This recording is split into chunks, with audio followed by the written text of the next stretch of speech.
Hello, everybody, and welcome back to the Press Play Lifestyle Inspired podcast, where we do interviews with individuals like Miss Rita, Dr. Rita Louise here, to help our listeners find the resources, tools, and support they need to be their best inspired selves.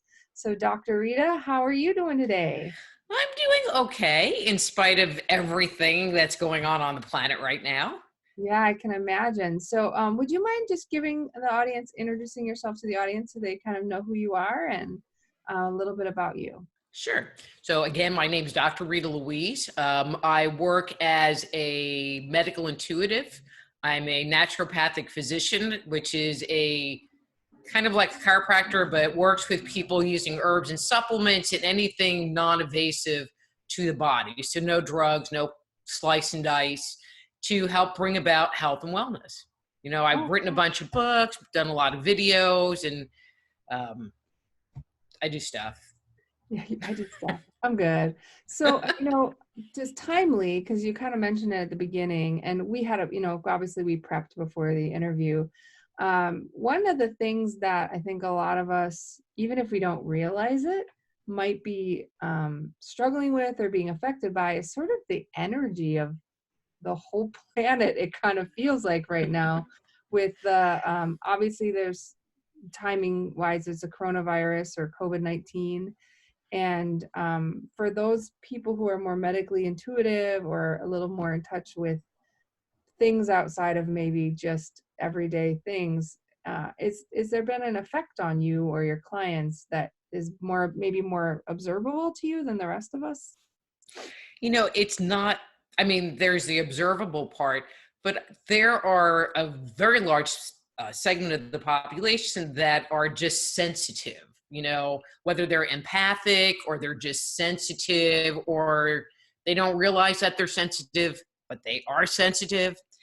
And you know, as human beings, we're designed to send and receive information from the world around us, kind of like little cat whiskers that we can kind of pick up on, you know, invisible energy. And so when people are running around like the sky is falling and there's all of this fear on the planet and uncertainty. So there's, you know, fear of getting sick, but then there's the, I'm not working now. You know, my grandparents live in New York City. What's going on with them? Are they sick? I can't, you know, all of that.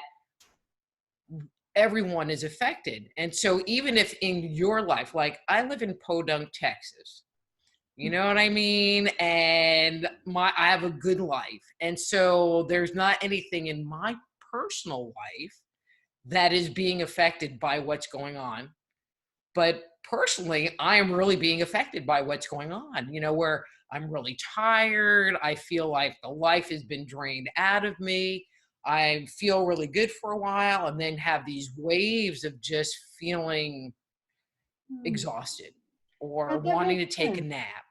Yeah, I never really thought about that. So I know there's a very minor change. I've been blessed right after my 4 small humans. I've been home, and Mm-hmm. I thought, and I tend to be sensitive.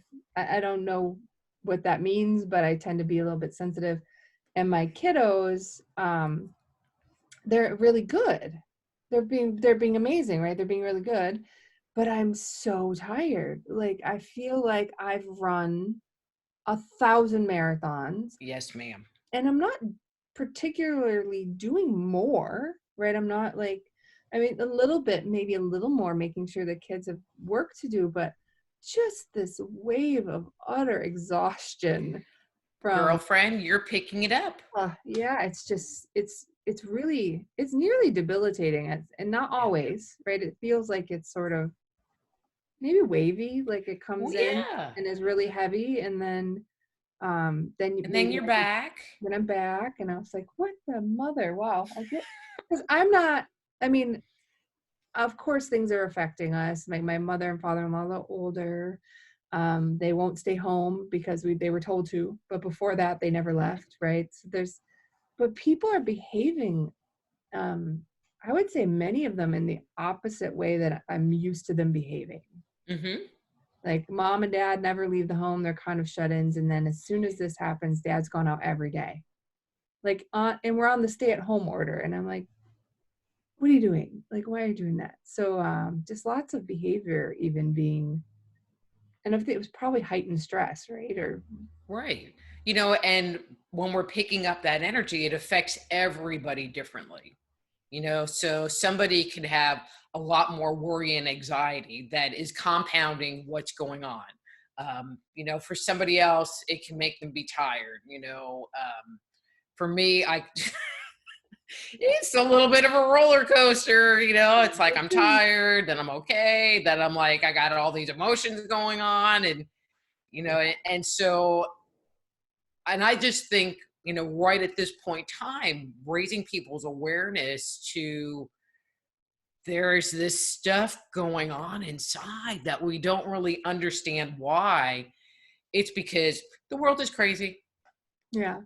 So is there, just from your perspective, and maybe not, but are there ways that people can like kind of be aware that maybe there's stuff going on that is really not their cause, and how they can, I don't know, maybe cope is the right word, or sort of Hmm. resiliency through that day so they can kind of make it on to the next day and keep going? That's a great question. Thank you. I think, um, you know, first of all, kind of just doing a little bit of a personal inventory. Do I have food to eat? Do I have toilet paper? The all important question. Uh, Things are you getting know, dicey by us, but um, you know, are there any family members that I'm worried about? You know, but just really doing an inventory of what's going on in your life, and are there things that I can contribute this feeling really tired or this feeling really anxious, you know, or my sleep cycles being messed up, you yeah, know. And if you say no to a lot of these answers, like you have some concerns about your parents, but they're not sick, they're not in the hospital, right. you know. So on a scale of 1 to 10, it might be a 3 or 4, you Yeah, know, it's so kind of low slow grade. burn. Yeah, it's a slow Yeah, burn. yeah. um and so I think that that's number one. I think, just being kind to yourself, you know, if you're feeling tired, maybe give yourself a chance to take a break and rest. If you have the opportunity, you know, if you have a house, you know, and if you can get outside. I mean, I don't know how it is where you are, but here in Texas, it's just been raining and raining and Yeah, I live raining. in Wisconsin. It's been cold and gray and raining. It's almost like where I live, the weather is behaving like everyone is feeling. Exactly. Like, yeah, oh, gross. Yeah, and that's really not helping either, you Yeah. know, because where we are, we've had in the last like month, like 4 days of sunshine. That's really interesting for Texas, right? Don't you guys usually have a little bit more, or is it that time of It's year? just been last year and this year, it's just been a lot of rain, a lot of overcast. And it's like I left Seattle to get away from that. Yeah, well, not didn't work out for you. Well, No, so yeah, apparently so not. thank you so much for sharing that. So I think a lot of people maybe aren't realizing that some of their edginess could just be, part of the energy of everything going on Yeah. around them. Even this interesting way to I have a daughter on the autism spectrum, and typically she can be a bit fun and challenging, and she's been hyper calm since we've been home, like super relaxed, not throwing a lot of tantrums. And I was like, oh, and she's amazingly empathetic. Like, she can't articulate it, but she's super empathetic. And she just, like, her response was almost like to calm down around everyone else. Like, I was like, do you know that if you freak out, it's going to make it worse or something? But she's like really been very chill.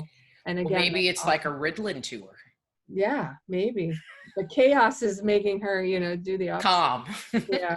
Well, actually with her, like, I tend to be an essential oils fan and some other natural things, and lavender makes her bananas, which for everyone else in the house, we calm down, we get sleepy. She's like done crack or something. She's like, "Blah, blah, blah, blah." So she tends to have different physiological and Hmm. emotional responses to stimulus than we do, which would make sense. The rest of us are kind of a little anxious, and she's like, okay, I got this. Yeah. Like, okay, But so that's a really interesting observation, you know, and for your whole little toolbox of her ability to respond, Yeah. to stress. Yeah. We're pretty, we spent well, she's 8, so we spent 6 years in applied behavior therapy. And we learned a lot. I was really glad. I mean, our life would be different and we would be completely different had we not been introduced to some of that. Like I was a technologist before now. I wouldn't have looked into oils or looked into, different ways of being, because I was going to be coding computers. And then with my Right. daughter, she needed different supports. And so we had to open ourselves up to new supports. Mm-hmm. But with that being said, Yes, ma'am. you have come out with an amazing new book that seems Yes, to be ma'am. getting really good reviews. So would you mind telling us a little bit about the book that you just put out? Sure. So the name of the book is The Dysfunctional Dance of the Empath and Narcissist. And what it looks at is the dynamics between the highly sensitive empath and the self-seeking narcissist. Um, One of the things that it does is, all right, so one of the things that I bring to the table is that many times people get into these very unhealthy relationships because there is some kind of early childhood wounding or some kind of emotional trauma that is causing you to repeat cycles over and over again. So, for example, if you grew up in a dysfunctional family, you hear people say, oh, I married my father, or, oh, I married my mother.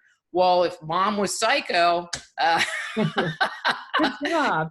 guess what? I just married mom. Um, and I'm kind of joking about it, but it's kind of true. Yeah. And what I have discovered is really the only way to break out of that cycle, that repeated cycle of finding the rotten apple at the bottom of the barrel, is not to necessarily go look for that magic person, although that can happen, but it's to fix yourself. Yeah. Yeah. um, and really look on the inside of what's going on with me. Where are my deficits? And when I can heal those things, then I will, based on the law of attraction, Mhm. bring someone to me that is also healed. Yeah. That's really interesting. In general, just the two types of personalities selected, they seem as if they would be polar opposite, right? Like the real empathetic, loving, bring it in, and then it's all about me, man. Is there a reason you pick those, like, well, of course there was, but what was the reason for picking like those extremely opposite sort of personalities to write about?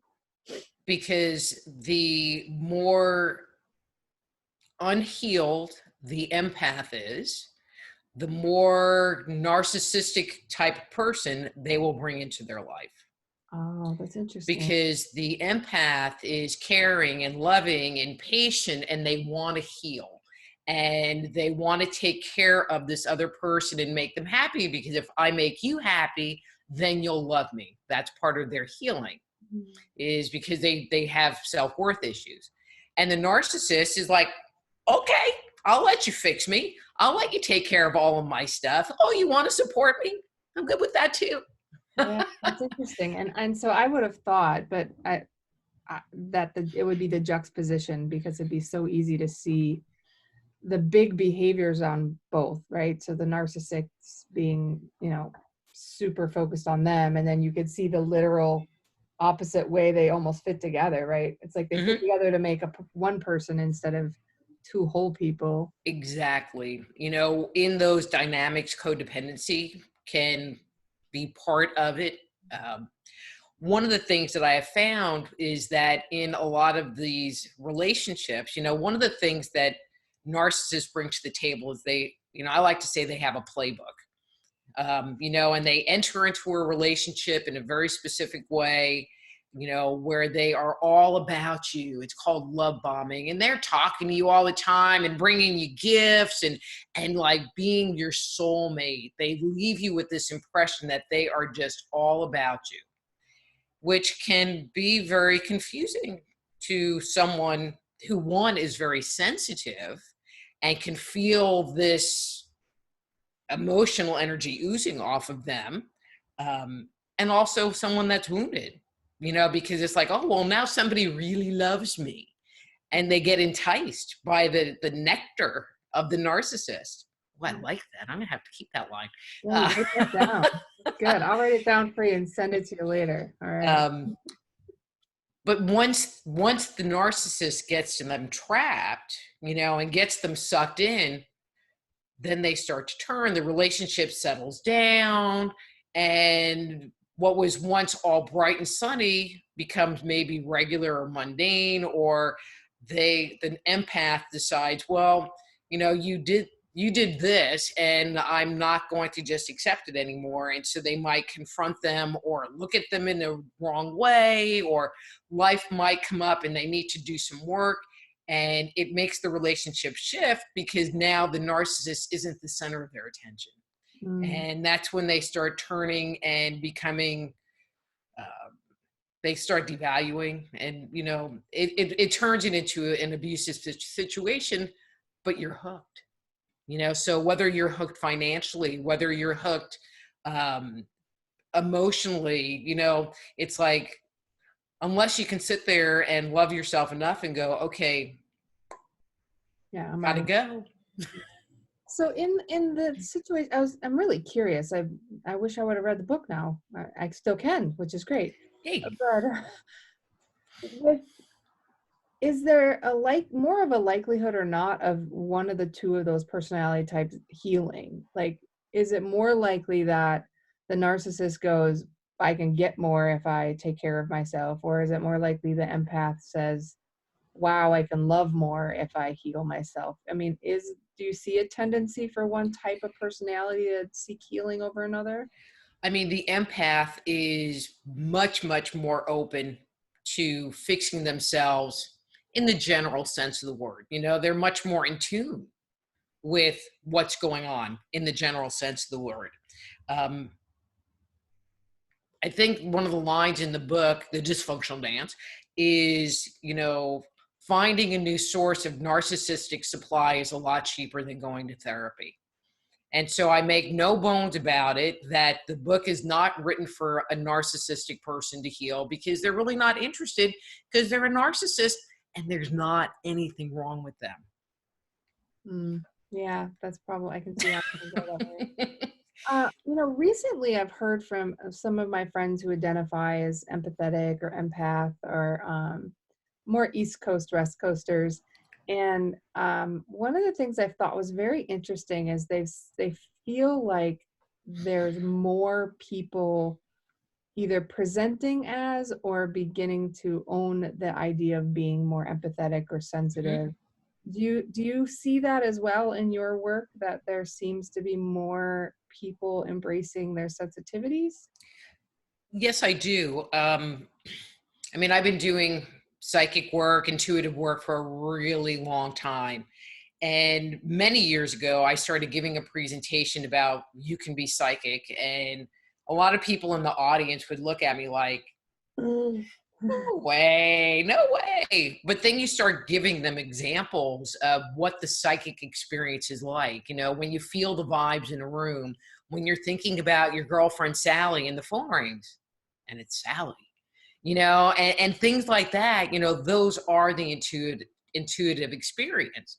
It's not, I mean, I always thought when I was younger that there'd be like these clouds and trumpets would come out of the sky. I don't know what I was expecting. Something like you would see on TV, which obviously didn't happen, unfortunately.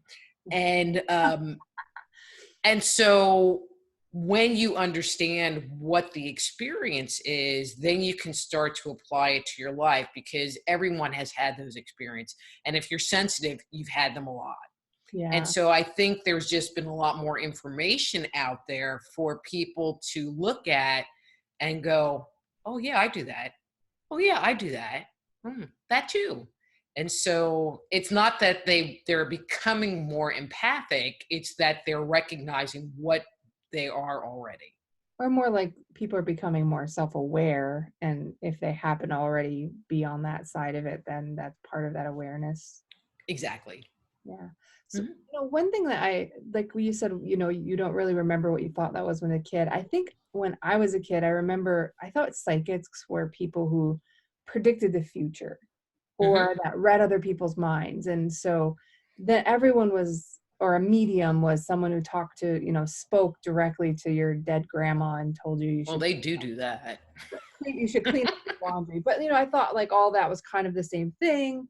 And Mm-hmm. then of course I'm not psychic. I can't read anyone's mind. I can't, but I think just like everything else, there's a spectrum, right, of how connected you are or are not. Or I guess that's actually more of a question. I mean, is there sort of a different amounts of sensitivity or amounts of empathy that Mm-hmm. different people have access to, or what are your thoughts kind of on that area? Okay. So I think that this is going to be kind of a two-part answer. I think that different people are more sensitive than others, so that there's a spectrum, just like the autistic spectrum, there's a spectrum within that sensitivity area. So obviously the more sensitive you are, the more you're being affected by this crazy ass energy on the planet. Um, but then, and I stole this word from a girlfriend of mine, or this concept, um, different people have different channels. And so people that are mediums who talk to dead people, that's their channel. Now they might be able to give you a general psychic reading, but if you ask them about their health, maybe, maybe not, or their pet, you know what I mean? I think, their level of openness to that channel might not be as good. For me, for some reason, which I didn't even ask for, I can see inside people's bodies. It was not, I just wanted to be Rita the psychic chick that talked to you about your relationships because I thought they're kind of juicy and gossipy. And I'm very good at looking at the dynamics between people and the flow that's going on. Little did I know that I would end up doing health work, Yeah, but I'm apparently very good at it, which is okay. that's good. Um, Yeah, so you got to work with what you're given, right? Yeah, and not fight it. There are some people, there is this one gentleman that I know who identifies himself as a psychic, Mm. mm, but as an energy healer, he kicks butt, and so we all have our ways of bringing stuff in, whether it's you're more visual, you're more feeling, you're more auditory, you know. Yeah, that's interesting. I love that. So we didn't even talk about that, but outside of being an amazing author, you're and being a doctor and being in the a naturopath and all of that. Right now, I think what I saw a lot about is it being an intuitive healer. Right? Is that correct? Yes, ma'am. Hmm. So, because we can run over if you're comfortable, but I'm curious. Like, I don't actually really know what that is. I mean, I've had a couple people say that or bring it up, and what would that mean to someone? How would they know to come to someone who's an intuitive healer? Okay, so I mean, I think the more common phrase is, someone that does energy medicine or energy work, A lot, yeah, energy you work or know, Reiki or something like that. right. And so the basic concept of that is that, our physical body is the densest level of our being. And so but attached to us in our auric field are four different bodies: our etheric body, which is the blueprint for the physical body; the emotional body that carries our emotional energy; the mental energy; and the causal body, which is kind of the shell that separates us from everybody else. So that would be like the edge of the auric field. And so someone that does energy medicine, they might they send vibrations of energy that directly affect one of these bodies. Because if there's something going on, it's kind of like if you have an emotional issue going on, it's kind of like you got this giant lump, a knot of emotion sitting somewhere in that emotional body. And so the energy medicine practitioner is like vibrating it or taking a comb to it and breaking up that lump so that now your energy can flow smoothly, because it's supposed to flow. And if it's not flowing, then it's messed up. And that's when you start experiencing issues. Wrote a whole book on that one too. Yeah. Really. Avoiding the cosmic 2x4, just in case anyone's interested. Well, yeah, that's wonderful. I think that's a great topic. So, um, is is it fair to say that if there's like kind of a knot in any level of those energy fields, then that's kind of the key to part of being the sickness is from one of those blocks in energy? Exactly. So what I have seen is that in most cases, so, if you break your arm, you broke your arm. Yeah. You know what I Physical. mean? It's, Yeah. it's a physical thing.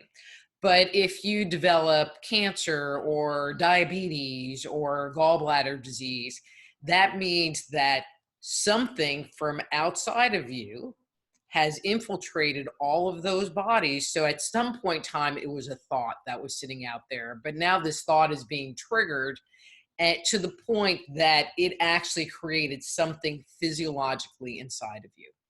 Hmm. Okay. And so once it actually hits the physical body, there are physical things we can do. You can work with herbs and supplements. You can do energy work. You can use oils, whatever. But in addition to dealing with the energetic aspect, after a certain point in time, you have to really deal with the physical aspect as well. Okay. Yeah, that's very interesting. Thank you. So, who's an ideal client for you? Like, if somebody were thinking, "Oh, I have this going on," you would say, "Yep, call me. Call Dr. Rita. That's what I love to help people with." Um, I work with people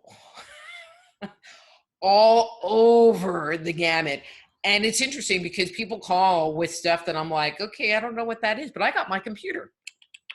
Because all I need to do, if I know that this thing is like a blood issue or this thing is a liver issue, then it lets me go and let me look at your liver and see what's going on with that. I like clients, to me, it's not about the issue. And I have from alien stuff to attached entities. I mean, It's gone all over. psychic attack, weird stuff. So I will go anywhere that the client needs me to go. What I need from them is them to be open, because I just report what their body tells me. It's not my job to judge it or to make it up. I just am like, this is what I see. This is what I get. And, for them to be open. And I find that most people that contact me, have already kind of been on their spiritual path, Yeah, they're probably not going to go reach out to you if they've never ever contemplated anything natural or energetic, right? Or do you end up getting, I mean, gosh, do you end up getting a lot of people who have tried, like feel like they've tried it all and now they're trying like more of an alternative path, or is it more on their journey that they kind of all over the place. I have some clients that are more educated in supplements than I am, because of what's going on with them. They've just done tons of research, and it's like, okay, you're going to be a little bit challenging for me. Okay, so maybe not so super smart people, but I have people that have gone the medical route and they're not really getting answers, or they're getting multiple answers and they're not feeling really congruent with any of them. I have people that won't go to the doctor and see me as their primary point of contact. And if I tell them to go to the doctor, they'll go, but that's not like my knee-jerk reaction with people. Yeah, all over the place. So if you don't know what to do with it, call the doctor. She'll give you some insights into what to consider. Well, where can people find? I mean, it sounds like there's so many books. So where can people find books, or how can they contact you if they would like, to use your other services? Sure. So the main portal to everything, Dr. Rita, is soulhealer.com. SOULHEALER.com. Soulhealer.com. So you can find all my books. There's a bunch of videos on there, articles, weird stuff. I mean, because I cover a lot of different areas. All of my books are available on Amazon, including the newest book, The Dysfunctional Dance of the Empath and Narcissist. Wonderful. Well, thank you so much, Dr. Rita, for your time today. And I hope that you get lots of rest and get a little bit of a break from the energy that's going on around you right now. Thank you. Excellent time here. Thanks for having me. You're welcome. Anytime. Bye-bye. All right. Bye.